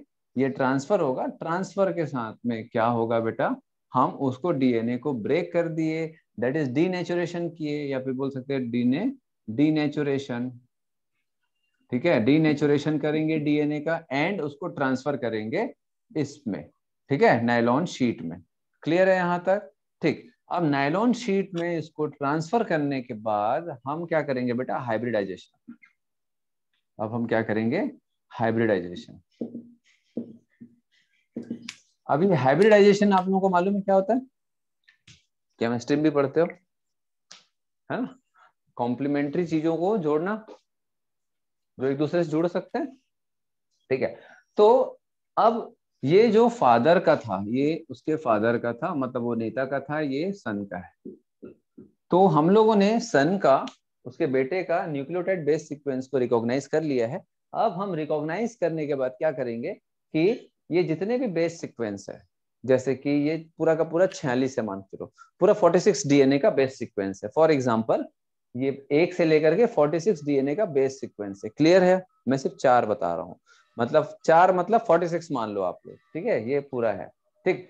तो अब हम इसका जो बेस सीक्वेंस है इसका कॉम्प्लीमेंट्री डीएनए प्रोब बना के रखेंगे, इसका कॉम्प्लीमेंट्री डीएनए प्रोब बना के रखेंगे। तो क्या क्या होगा, इसका जो डीएनए का प्रोब होगा वो क्या होगा, क्या होगा भाई, ए TTAA। वैसे ही इसका TG TG TG, वैसे इसका AT AT AT, वैसे इसका CG CG CG। तो ये जो DNA प्रोब है ये रेडियो एक्टिव होगा, रेडियो एक्टिव DNA प्रोब। यहां तक समझ आया? ठीक है, फिर समझ आ रहा है? बेटे का पहले हम लोगों ने ये वाला कर लिया, ये सारा चीज पहले बेटे का कर लिया, फिर उसका जो बेस सीक्वेंस है उसको रिकॉग्नाइज कर लिया। रिकॉग्नाइज करने के बाद इसी बेस पेयर का complementary radio active DNA probe बना दिया आर्टिफिशियली, इसी का रेडियो एक्टिव DNA प्रोब बना दिया, इसका कॉम्प्लीमेंट्री उसके बेटे का जो DNA था उसका। ठीक है, अब इस प्रोब को हम जो DNA फिंगरप्रिंटिंग मशीन होती है उसमें डाल देंगे। ठीक है, और वो मशीन में डालेंगे तो ये जो रेडियो एक्टिव DNA प्रोब है ये क्या होगा, इसको हम लोग यहाँ पर ट्रांसफर कर देंगे। तो इससे क्या होगा, हाइब्रिडाइजेशन, हाइब्रिडाइजेशन। ठीक है, ये मैच कर गया तो बेटा उसका है ना, ये मैच करेगा ऐसा, हाइब्रिडाइजेशन। समझ आ रहा है बात? ये हाइब्रिडाइजेशन हो गया। तो ये जो DNA प्रोब था ये क्या था बेटा, ये रेडियो एक्टिव DNA प्रोब है, रेडियो एक्टिव DNA प्रोब है। समझ आया? रेडियो एक्टिव DNA प्रोब है ना। रेडियो एक्टिव होने से हम इससे क्या फायदा उठा सकते हैं, जैसे हम एक्सरे एक्सपोज करेंगे। अब ये हाइब्रिडाइज्ड जो नायलॉन शीट का पेपर है, हाइब्रिडाइज्ड DNA वाला नायलॉन शीट का जो पेपर है ना, इसके पीछे हम सेंसर रखेंगे। सेंसर में हम क्या करेंगे, इसके जस्ट पीछे, ठीक है, जैसे भाई ये एक वो है ना, जैसे ये कोई एक पेपर है ना, जिसमें DNA ऐसा हाइब्रिडाइज्ड DNA अरेंज है। ठीक है, तो इस पेपर के पीछे हम क्या करेंगे, ये सेंसर रखेंगे और यहाँ से एक्सरे एक्सपोज करेंगे। तो जैसे ही एक्सरे एक्सपोज करेंगे तो कौन सा एरिया इल्यूमिनेट होगा, सेंसर वाला जो रेडियो एक्टिव वाला एरिया है वो इल्यूमिनेट होगा। और ये सेंसर वो इल्यूमिनेटेड एरिया विथ लेंथ, ये सेंसर इसके जस्ट पीछे जो सेंसर है ना, तो radio active area with length, यहां से यहां तक के रेडियो एक्टिव है तो इतना ही लेंथ एक्सपोज होगा, और ये इतना बड़ा है तो इतना बड़ा DNA का लेंथ एक्सपोज होगा, और जितना बड़ा लेंथ है वो कंप्यूटर के स्क्रीन पर पूरा ऐसा दिखने लग जाएगा।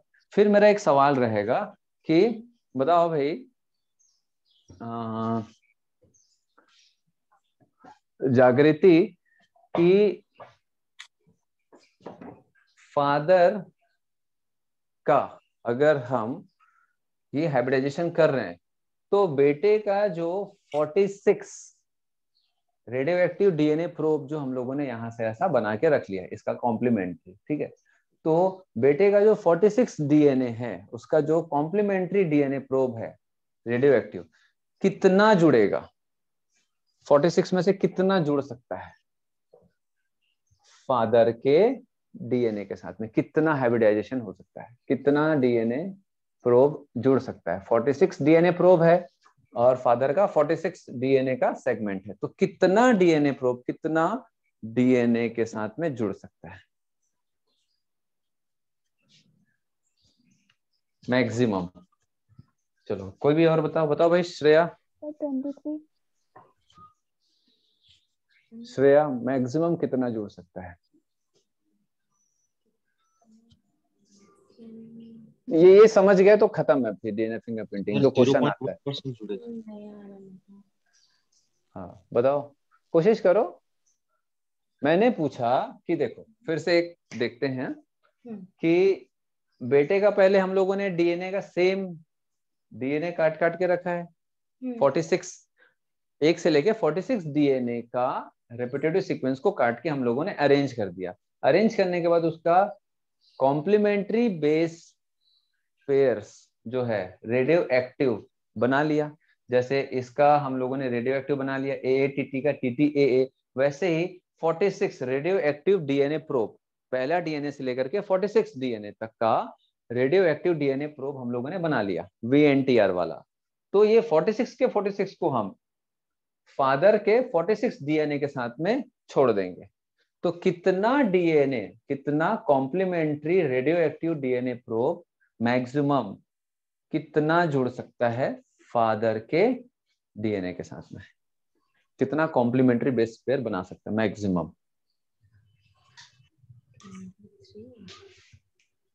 कोई भी बताओ, कोई भी, कोई भी, 23 कोई भी बताओ। सब अपना अपना आंसर दे सकते हो, जिसको जो। सर 0.1%। चलो, और कोई? 0.1%, और 100%, 100%, और 50%, 99, और 1%, और बुक बुक में नहीं है, बुक बुक में डायरेक्टली नहीं लिखा है, आपको समझना है वो, है ना? बुक मत पलटाओ, चलो बताओ कितना? 1%। 1%, और कोई?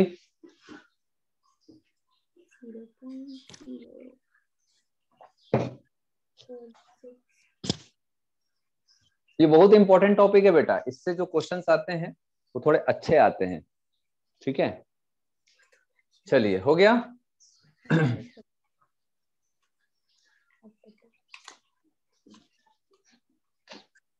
चलो, तो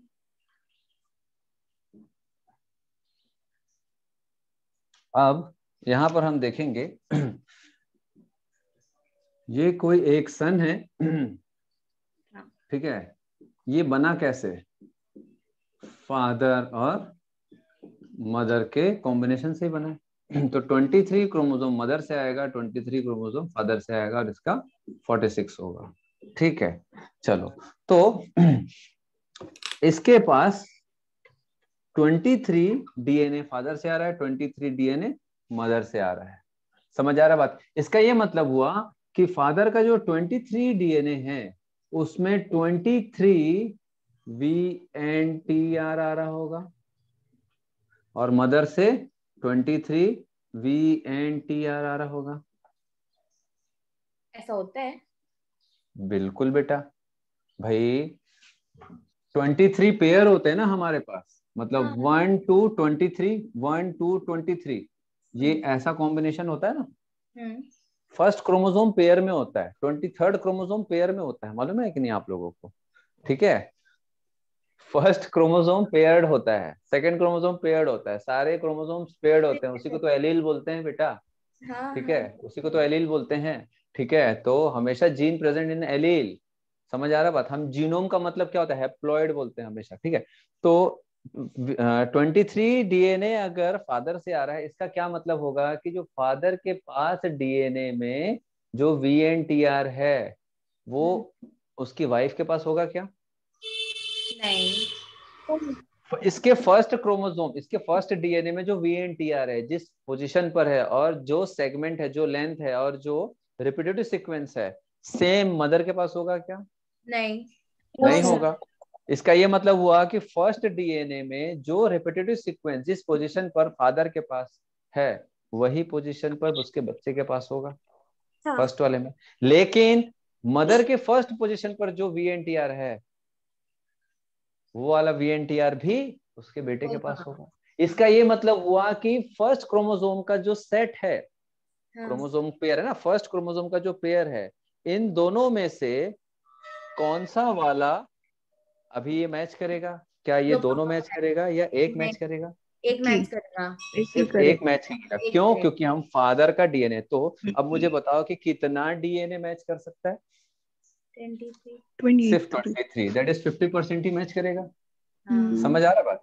सिर्फ 50% ही मैच करेगा। चलो, अब इसको समझना है तो आप लोग अपना NCERT बुक निकालो। ये जो बताने जा रहा हूँ बस उसी में ही सबको दिक्कत होती है। 123rd page, 123rd page, yes sir. 123rd page. अब इसको देखो और क्या समझ आया ये बताओ।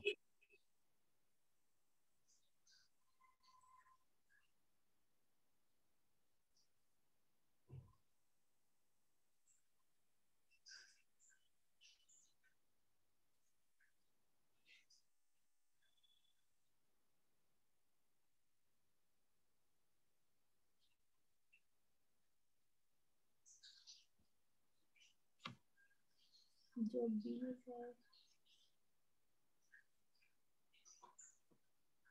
वो सी का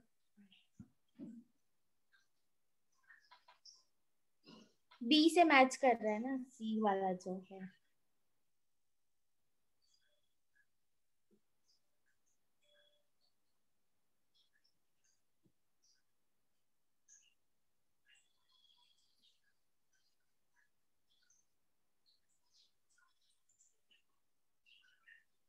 ये दिख रहा है आप लोगों को? हाँ से अरे कहाँ गया?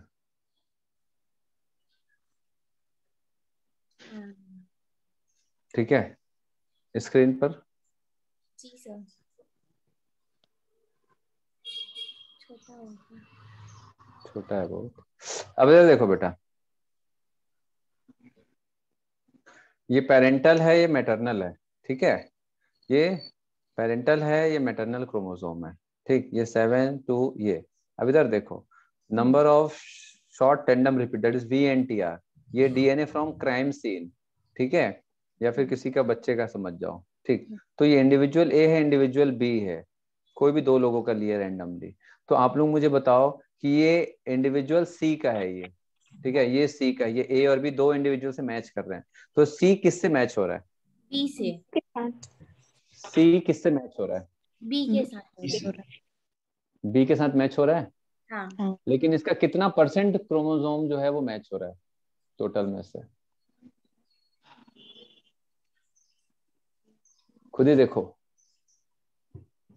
कितना परसेंट है इसमें। 12 इधर देखो बेटा, 12 डीएनए है। इधर देखो टोटल इसका और इसका लेके 12 है, एक से लेकर के 12 डीएनए। तो इसमें कितना डीएनए, यहाँ पर कितना डीएनए मैच हो रहा है? पूरा पूरा हो रहा है। 6 हो रहा है सर। पूरा कहाँ मैच हो रहा है बेटा? 6 हो रहा है सर। 6 6 हो रहा है ना।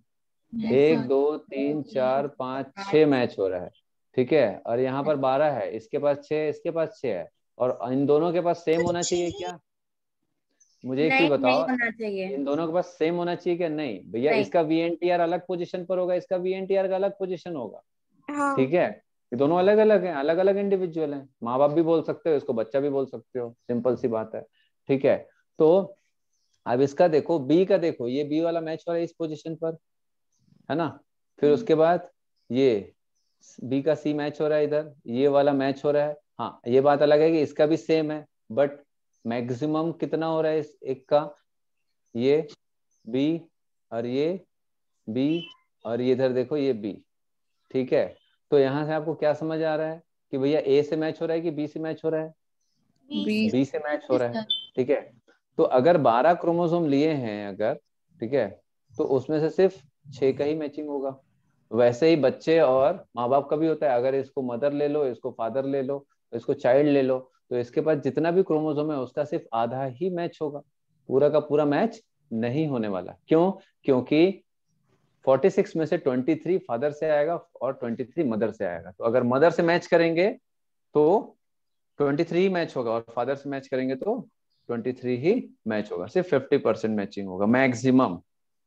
ठीक है, और अगर वो उसका रिलेटिव नहीं है तो 23 से कम मैचिंग होगा। समझ आया? ठीक है, ये एनसीईआरटी का भाई डायग्राम बहन में भी ऐसी होगा? भाई बहन में भी होगा बेटा। भाई बहन में अलग होगा, भाई बहन में अलग होगा। ठीक है, भाई बहन में अलग होगा। भाई अगर सिस्टर का जो है मैचिंग हो रहा है ना, और फादर से और मदर से मैचिंग हो रहा है, तो उसका भी 23 आया, है ना। और जो भाई का है उसका भी वैसे ही हुआ, लेकिन इन दोनों में थोड़ा अलग अलग होगा क्रॉसिंग ओवर के कारण। भाई क्रोमोसोम का नंबरिंग चेंज हो जाता है ना उसमें। भाई जीन तो है, लेकिन जीन जो रहता है वो दूसरे क्रोमोसोम में चला गया क्रॉसिंग ओवर के समय। तो भाई बहन का फिर मैचिंग नहीं होगा। क्यों नहीं होगा? कौन समझाएगा? क्या क्या जो क्या सर? बताएगा बेटा। सर फिर मैंने से। बोला कि भाई बहन का मैचिंग नहीं होगा डीएनए फिंगरप्रिंट्स। क्यों? रिकॉम्बिनेशन।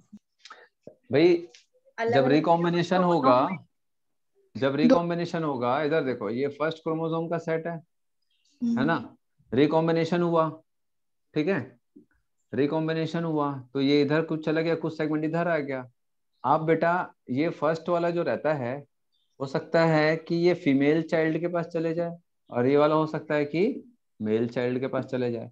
तो भैया आप तो जेनेटिक चेंजेस हो गया ना, समझ आ रहा बात? तो वो रिकॉम्बिनेशन के कारण भाई बहन का नहीं होता, इससे इससे पूरा का पूरा मैचिंग नहीं होता, है ना? तो ये क्लियर हो रहा है आप लोगों को कि कितना परसेंट ही डीएनए मैच होगा भैया? 23, है ना? सिर्फ 50% ही होगा, उससे ज्यादा नहीं हो सकता किसी भी हालत में। ठीक है सर एक सेकेंड। बेटा, स्क्रीनशॉट ले लिया करो।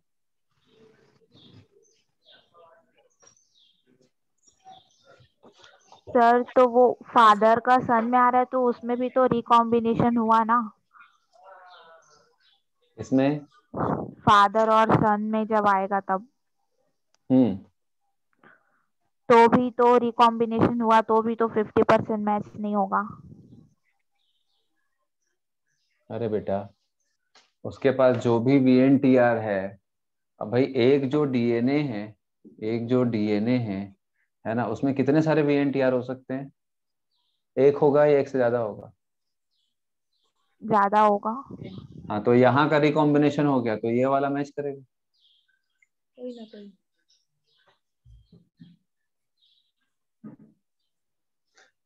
डीएनए का लेंथ है ये वाला VNTR जो रहता है रिकॉम्बिनेशन में चला गया, अब ये वाला तो मैच करेगा ना।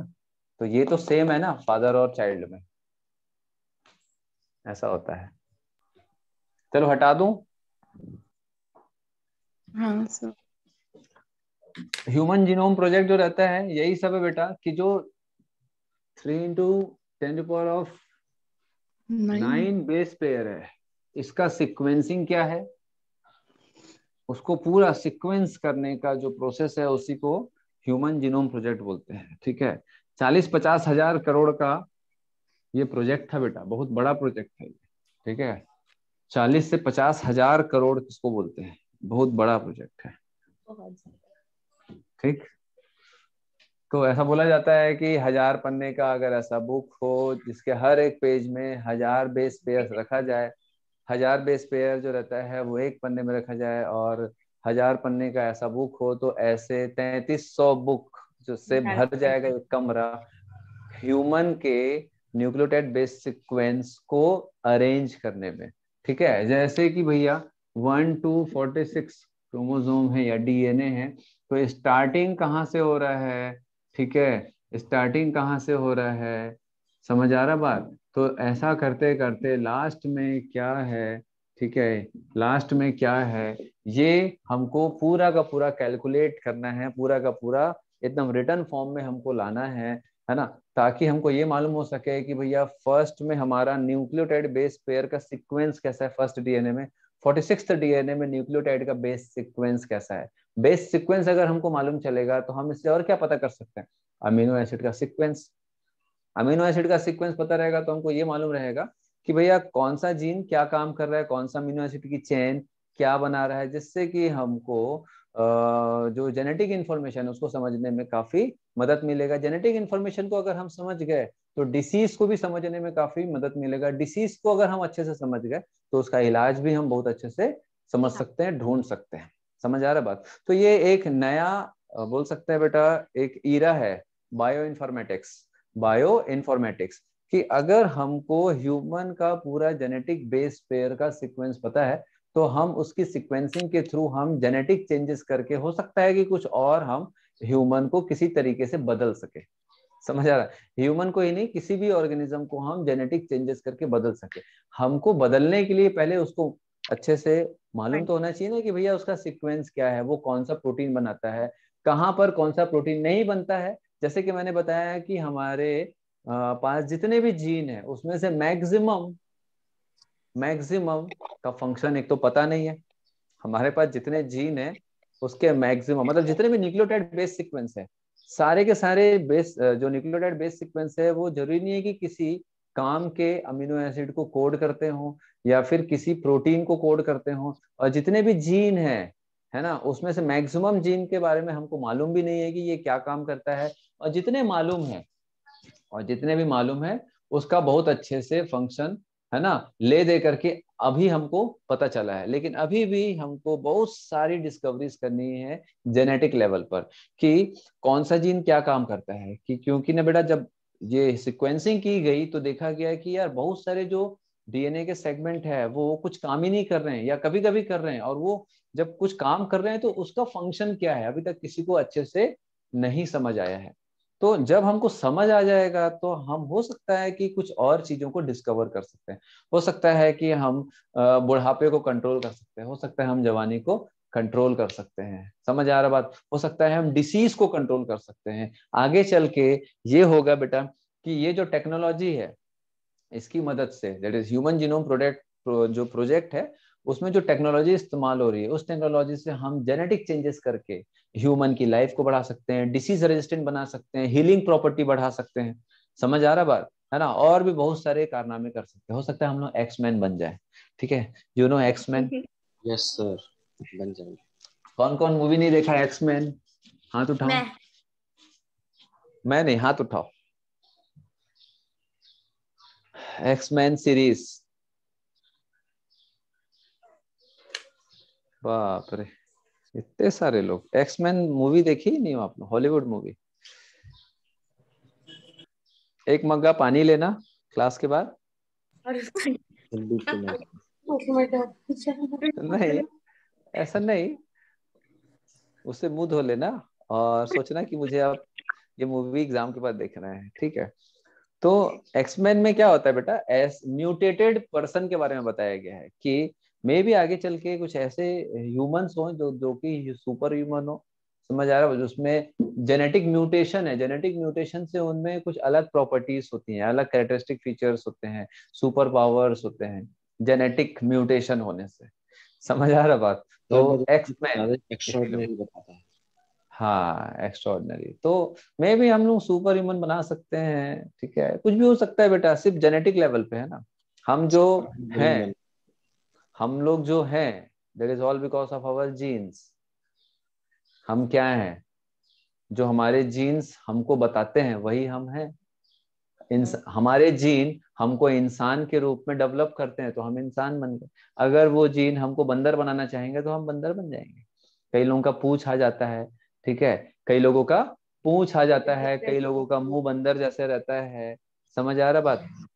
ठीक है, और कई लोग थोड़े से छिपकली जैसे पैदा होते हैं, अजीब अजीब टाइप का रहते हैं। तो that is all because of our genes. इसका क्या मतलब हुआ कि जरूर हमारे पास जो जीन्स हैं, ठीक है, वो बंदर के पास भी रहे होंगे।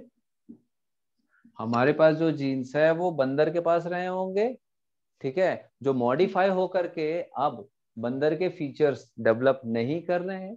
इसका ये मतलब हुआ ना कि हमारा जो जीन है वो हमको बंदर जैसा बना सकता है म्यूटेशन के कारण या चेंजेस के कारण, क्योंकि हमारे पास कई ऐसे जीन्स हैं। देखो बेटा, मैंने आपको बताया ना कि बहुत सारे जीन जो रहते हैं किसी चीज को कोड ही नहीं करते। अभी हम लोगों ने पूरा देखा मॉलिक्यूलर बेसिस में, बहुत सारे जीन किसी प्रोटीन को कोड नहीं करते। क्यों? क्योंकि वो पहले करते थे, किसी और चीज को करते थे। हो सकता है कि जो नॉन कोडिंग जीन्स है, हो सकता है किसी चीज को कोड करना चालू कर दे, और फिर वो जब कोड करेगा तो फिर वो हमको मंकी बना देगा।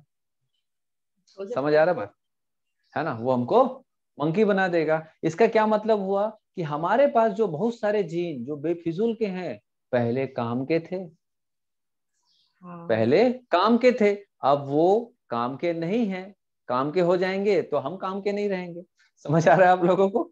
ठीक है, तो बहुत सारे जीन जो इनएक्टिव फॉर्म में हैं वो कुछ दूसरे फीचर्स के लिए हुआ करते थे, जो कि अब हमारे पास सप्रेस्ड फॉर्म में है। अगर वो सप्रेस नहीं हो पाता, कभी कभी एक्सप्रेस कर लेता है, तो हमारे में कुछ डिफॉर्मिटीज हो जाते हैं। एक आंख होता है, कई लोगों का एक कान, 3 कान हो जाता है, कई लोगों का 2 निप्पल के बदले 6 निप्पल्स होते हैं बॉडी में, जैसे कि कुत्ते बिल्लियों में होते हैं।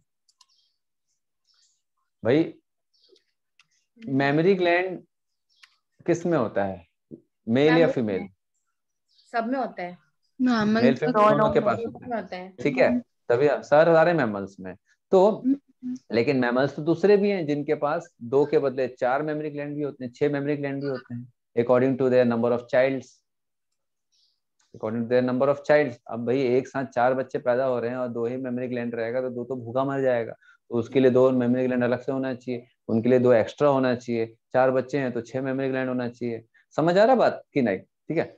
लेकिन कभी कभी ऐसे बच्चे भी पैदा होते हैं जो 6 मेमोरी ग्लैंड के साथ में होते हैं। इसका क्या मतलब हुआ कि वो जीन है तभी तो एक्सप्रेस कर रहा है, वो जीन है बॉडी में तभी तो वो एक्सप्रेस हुआ, लेकिन नॉर्मली वो सप्रेस फॉर्म में, इसलिए वो अपने आप को एक्सप्रेस नहीं कर रहा है। अगर वो एक्सप्रेस किया तो कोई ना कोई डिफॉर्मिटी बॉडी में आ जाएगा। इसका क्या मतलब हुआ कि भैया प्रिमिटिव एंसेस्टर्स या प्रिमिटिव जो भी जानवर से हम इवॉल्व होकर के आए हैं, वो वाला जीन हमारी बॉडी में अभी भी है, सप्रेस फॉर्म में है, जो कोई काम नहीं कर रहा है, ऐसा माना जाता है और ऐसा भी है।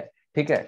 तो हम कहाँ से आए हैं? हमारे पास बहुत सारे जीन हैं, ठीक है, जो दुनिया के अलग अलग जितने भी एनिमल्स हैं उनके बहुत सारे जीन्स हमारे पास हैं बेटा। इसीलिए बोला जाता है ना कि humans are most advance. Advance हम तभी हुए हैं जब हम 0 से धीरे धीरे आगे बढ़ के इस लेवल तक पहुंचे हैं। तो हमारे में बहुत सारी शक्तियां हैं, ठीक है, ताकत है, शक्तियां हैं बेटा। देखो ना, खुद ही आप लोग सोचो, एक